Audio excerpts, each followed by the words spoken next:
yanzu nan dab da za mu shigo wani matashi a nan a jikin mota yake cewa in na zo in yi tambihi don Allah akan matsalar masturbation, istimna'i, masifar ta addabe su kaza kaza kaza kaza. Duk abinda za ka yi makanka ba na har zuciya ba to da wuya ka iya bari.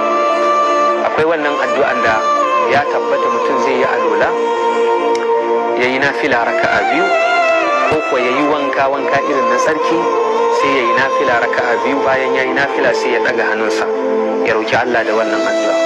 Allahumma rabba jibra'ila wa mika'ila wa israfil fatir as-samawati wal ardi alim al-ghaibi wash shahada anta tahkumu bayna ibadika fima kanu fihi yakhtalifun ihdini ila ma ikhtalafa fihi min al-haqqi bi'iznik innaka tahdi man tasha'u ila siratin mustaqim.